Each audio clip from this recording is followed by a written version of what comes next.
আসসালামু আলাইকুম। আমি রোজি কুকিং চ্যানেল থেকে সবাইকে আবারও নতুন একটি ভিডিও দেখার জন্য স্বাগতম।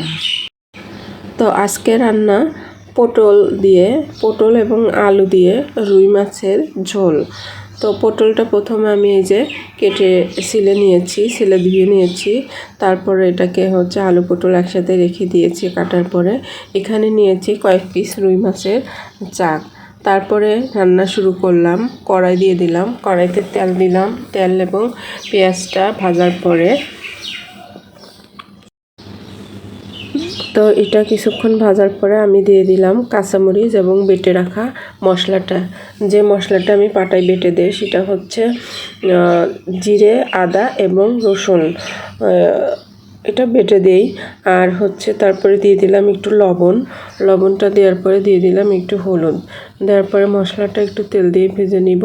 তারপরে দিয়ে দিলাম একটু ধনে গুঁড়াটা দেওয়ার পরে এখন দিয়ে দিলাম একটু পানিটা দিয়ে মশলাটা কষিয়ে নিলাম। নেওয়ার পরে দিয়ে দিলাম মাছটা দিয়ে দেওয়ার পরে এই কষানো মাছ যেহেতু অবশ্যই আস্তে আস্তে জাল দিতে হবে এবং এটা নাড়াচাড়াও আস্তে আস্তে করতে হবে, না হলে ভেঙে যাওয়ার সম্ভাবনা থাকে। এই আমার কষানো মাছগুলো। তো কষানো মাছগুলো প্রায় হয়ে গেছে। এখন এটাকে আমি আলাদা উঠিয়ে রাখবো।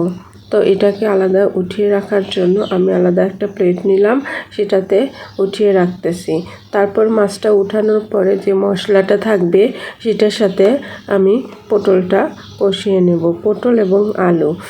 তো এটা কষাইয়া নেওয়ার জন্য বাকি ঝোলটা থাকবে।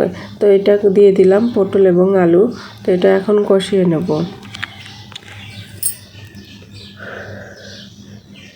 কষিয়ে নেওয়ার পরে প্রায় কষানো হয়েছে।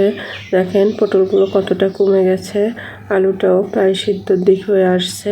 এ পর্যায়ে আমি দিয়ে দিব তরকারিতে ঝোলটা, কারণ ঝোল তো দিতেই হবে। তো এ পর্যায়ে আমি ঝোলটা দিয়ে দিলাম। ঝোলটা পরিমাণ মতো যে যেমন খান তেমন দিবেন। আমি ঝোলটা বেশি খাই তাই একটু বেশি দিলাম। তারপরে বলক আসার পরে আমি এটা দিয়ে দিলাম মাছগুলো দিয়ে দেওয়ার পরে আর একটু বলক আসার পরে তরকারিটা নামিয়ে নেব। এ পর্যায়ে তরকারিটা প্রায় হয়েই আসছে। তো আর একটু জাল হলেই তরকারিটা হয়ে যাবে। তো এ পর্যায়ে লবণটা চেক করলাম, সবই ঠিক আছে। তো যদি আমার চ্যানেলে নতুন হয়ে থাকেন অবশ্যই সাবস্ক্রাইব করবেন, সম্পূর্ণ ভিডিওটা দেখবেন।